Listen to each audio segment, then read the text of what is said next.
حسن یوسف، حضرت یوسف علیہ السلام کا حسن یہ ہے، بادشاہ کی بیوی نے خرید لیا ہے اور خود فرفتہ ہو گئی ہے، ہتھیار ڈال بیٹھی ہے، دل دے بیٹھی ہے، آنکھ لڑ گئی ہے، اب کیا کرے گی؟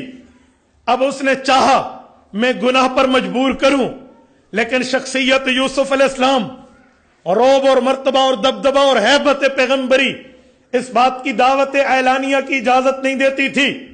اس نے تنہائی اختیار کی، ورنہ بعد شہزادی کے لیے تو کیا مجمع اور کیا تنہائی، اس کا تو ہدا چلتا ہے، اس کا تو پاور کا ڈنڈا چلتا ہے، لیکن یوں نہیں۔ ایک کمرہ کہا ہیبت، دوسرا کمرہ کہا خوف، تیسرا کمرہ، 7 کمروں سے کراس کرایا، 7ویں کمرے میں لا کر ایک ایک دروازے کو لاک کیا، مکفل کیا، کنڈی بند کی، حضرت یوسف علیہ السلام کو سامنے رکھا، کیا کہا؟ قالت حیت لک، آ میرے قریب آ جا، آ گناہ کی بات کا ارتکاب کر لیتے ہیں۔ سورت نمبر 12 سورت یوسف، رب کائنات فرماتے ہیں وَلَقَدْ هَمَّتْ بِهِ وَهَمَّ بِهَا لَوْلَا أَن رَأَىٰ بُرْهَانَ رَبِّي۔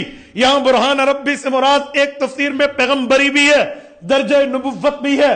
فرمایا اگر پیغمبر درجہ نبوت اور رتبے پہ یوں فائز نہ ہوتا، ہو سکتا تھا گناہ ہو جاتا، لیکن وقت کا نبی کون ہوتا ہے؟ قرآن کہتا ہے وَكَذَلِكَ لِنَصْرِفَ عَنْهُ السُّوءَ وَالْفَحْشَاءَ، اس سے گناہ کو، اس سے غلطی کو، اس سے نافرمانی کو، اس سے اللہ کی بات کے توڑنے کو دور رکھا جاتا ہے، وہ گناہوں سے معصوم ہوتا ہے۔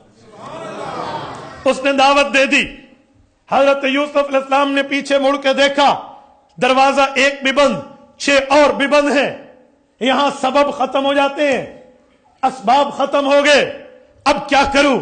یاد رکھیں جب سب دروازے بند ہو جائیں وہ ایک دروازہ کھلا رہتا ہے، جب سب سے نظریں ہٹ جائیں تو ایک ہے نا، اللہ لا الہ الا هو الحی القیوم لا تأخذہ سنۃ ولا نوم، اور رب وہ ہے جو حی بھی ہے، کبھی موت نہیں آ سکتی، قیوم بھی ہے، تھامنے والا ہے، لا تأخذہ سنہ، بڑی چیز موت، چھوٹی چیز نیند، اس سے چھوٹی چیز اونگ ہے، موت تو دور رہی، نیند تو دور رہی، رب پر اونگ بھی نہیں آ سکتی، لا تأخذہ سنۃ ولا نوم، اور رب نے سب کو تھاما ہوا ہے، ولا یؤودہ حفظہما، دنیا کا کوئی مائی کا لال اتنی جرات، طاقت، ہمت، شکت، قوت نہیں رکھتا جو اللہ کے معاملے میں آڑے آ جائے۔ کیوں؟ اللہ الصمد، وہ رب بے نیاز ہے، یحتاج کل شیء الیہ ولا یحتاج الی احد۔ تفسیر اٹھائے نصفی، سب اس کے محتاج، الصمد کا معنی وہ کسی کا محتاج نہیں ہے۔ جب اسباب ختم ہو گئے، وقت کے پیغمبر حضرت یوسف علیہ السلام کی نظر مسبب الاسباب پہ تو پہلے ہی تھی، کہا میرے مولا سبب تیرے ہاتھ میں ہے، ہمت میرے پاس ہے، ارادہ میرے پاس ہے، شروع میں کرتا ہوں، پورا تو کرا دینا۔ جسم کی آنکھیں دیکھ رہی تھی، سامنے دروازہ بند ہے، تالا لگ چکا ہے، چابی میرے پاس نہیں ہے، لیکن قدم تو اٹھا سکتا ہوں، آگے معاملہ اللہ کے حوالے۔ انہوں نے قدم اٹھایا، اس طرف بڑھے ہیں، اسے کہتے ہیں صرف ہمت، اپنی طاقت کو لگانا، یہ تصوف کی اصطلاح ہے، اپنی طاقت کو لگانا، طاقت کو لگایا اور پاؤں آگے کیا۔ اللہ پاک کا ایک شان کا ظہور ہوتا ہے، کیا تالا اور کیا کنڈی اور کیا دروازہ کھل گیا۔ جب ایک دروازہ کھلا تو 6 اور کھولنے بھی تو کوئی مشکل نہیں ہے۔ وَمَا ذَلِكَ عَلَى اللَّهِ بِعَزِيزٍ، یہ رب پر مشکل نہیں ہے، کھلتے چلے گئے۔ جب باہر آئے قرآن کہتا ہے وَأَلْفَيَا سَيِّدَهَا لَدَى الْبَابِ، وہ بھی پیچھے دوڑتی ہوئی آ رہی ہے اور قمیض کے پچھلے دامن سے پکڑتی ہوئی آ رہی ہے، یار بات تو مان لے، بات تو مان لے، بات تو مان لے۔ نہیں، یہ ہیں جو گناہ کی طرف دیکھتے نہیں ہیں۔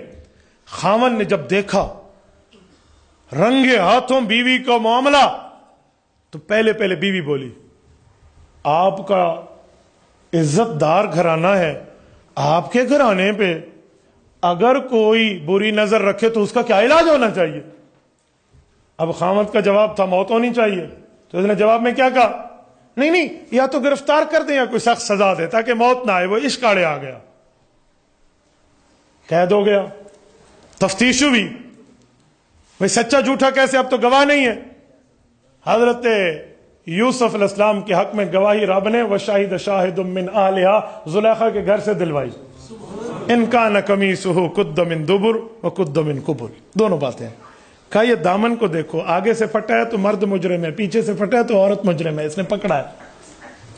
وہ تو پیچھے سے پھٹا تھا لیکن بےعزتی بچانے کے لیے. اب انہوں نے، اب سرکار اپنی بچانی تھی نا، حکومت بچانے کے لیے تو جو ایرے غیرے لتھو خیرے سے مدد ملے لے لیں، بچ جائے میری کرسی بچ جائے، میری کرسی کو کچھ لو، جو بھی ہو جائے جو میری کرسی بچے. ان نے سزا بیوی کو دینے کے بجائے حضرت یوسف کو جیل میں ڈال لیا. جب یہ خبر عام ہوئی، توجہ رکھنا، یوسف علیہ السلام بطور غلام تھے وہاں پر، خبر عام ہوئی، سہیلیوں نے، اس کے کلاس میٹ نے، باقی لوگوں نے زلیخا کو کہا بے وقوف، اسٹوپڈ، دماغ دیکھا ہے اپنا، اتنی بڑے رتبے والی غلام پہ عاشق ہو گئی، یوں کر کے اس کی بےزتی انسلٹ ہوئی. انہوں نے کہا اچھا میں دیکھتی ہوں تمہارے ساتھ، تم نے دیکھا نہیں ہے یوسف ہوتا کیا ہے. ایک پارٹی سیلیبریٹ کی، اپنی ہر سہیلی کے ہاتھ میں ایک چھری دی اور ایک پھل کاٹنے کے لیے سامنے رکھا ہے، اور غلاموں کا عین اس وقت یوسف کو باہر نکالنا ان کے دیدار کرانے کے لیے جب یہ چھری سے پھل کاٹ رہی ہوں. حضرت یوسف جب باہر نکلے نا، ان کے ہاتھ میں پھل تھے اور ان کے دوسرے ہاتھ میں چھری تھی، یوں کاٹنے لگی نا، یوں دیکھا نا، آگے نظریں کام کرنا، دماغ کام کرنا، اعضاء کام کرنا چھوڑ گئے. وہ چھری چلتی چلتی چلتی چلتی چلی گئی، پھل بھی کٹے اور انگلیاں بھی کٹی. قرآن کریم کہتا ہے فلما رأینہ اکبرنہ، ان نے دیکھا تو سب کچھ چھوڑ بیٹھی. وَقُلْنَا حَاشَا لِلَّهِ مَا هَذَا بَشَرًا، کہنے لگے وہ تو انسان نہیں ہے، اتنا بڑا فرشتہ ہے. ان هَذَا إِلَّا مَلَكٌ کریم. الزام یوسف علیہ السلام کی محبت کا زلیخا پہ دھل گیا کہ یار اسے تو کوئی بھی دل دے بیٹھے. تبارك الذي نزل الفرقان على عبده ليكون للعالمين نذيرا.